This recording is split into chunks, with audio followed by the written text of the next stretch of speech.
ప్రియమైన కార్మిక సోదరులారా, 10 సంవత్సరాల నుంచి లేబర్ కోడ్లను రద్దు చేయాలని అనేక రూపాలలో కార్మిక వర్గం ఆందోళన చేస్తుంది. నరేంద్ర మోడీ నవంబర్ 21వ తారీఖు నాడు అన్ని రాష్ట్రాలలో లేబర్ కోడ్లను వెంటనే అమలు చేయాలని జీవోలను జారీ చేశాడు. ఆ జీవోలకు వ్యతిరేకంగా కార్మిక వర్గం అనేక పోరాటాలు చేసింది. అయినా ఏప్రిల్ 1వ తారీఖు నుంచి అన్ని రాష్ట్రాలలో అమలు చేయాలని ఇలా నరేంద్ర మోడీ జారీ చేస్తున్నారు.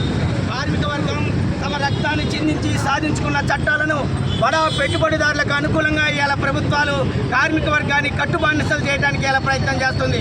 వేతనాల చట్టం కానీ, పారిశ్రామిక వివాదాల చట్టం కానీ, బోనస్ చట్టం కానీ, పిఎఫ్ చట్టం కానీ ఇలాంటి చట్టాలని మార్చేసి ఇలా హదానికి, అంబానికి ఇలా కార్మిక వర్గాన్ని కట్టుబానిసలు చేయడానికి ఇలా పాలకులు, మోడీ ప్రభుత్వం ఆలోచన చేస్తుంది.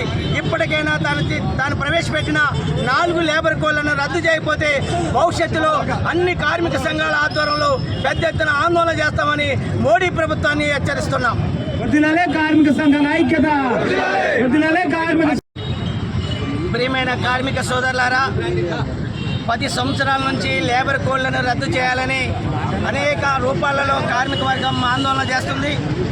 నరేంద్ర మోడీ నవంబర్ 21వ తారీఖు నాడు అన్ని రాష్ట్రాలలో లేబర్ కోడ్లను వెంటనే అమలు చేయాలని జీవోలను జారీ చేశాడు.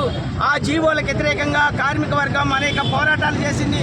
అయినా ఏప్రిల్ 1వ తారీఖు నుంచి అన్ని రాష్ట్రాలలో అమలు చేయాలని ఇలా నరేంద్ర మోడీ జారీ చేస్తున్నారు. కార్మిక వర్గం తమ రక్తాన్ని చిందించి సాధించుకున్న చట్టాలను బడా పెట్టుబడిదారులకు అనుకూలంగా ఇలా ప్రభుత్వాలు కార్మిక వర్గాన్ని కట్టుబానిసలు చేయడానికి ఇలా ప్రయత్నం చేస్తుంది. వేతనాల చట్టం కానీ, పారిశ్రామిక వివాదాల చట్టం కానీ, బోనస్ చట్టం కానీ, పిఎఫ్ చట్టం కానీ ఇలాంటి చట్టాలని మార్చేసి ఇలా హదానికి, అంబానికి ఇలా కార్మిక వర్గాన్ని కట్టుబానిసలు చేయడానికి ఇలా పాలకులు, మోడీ ప్రభుత్వం ఆలోచన చేస్తుంది.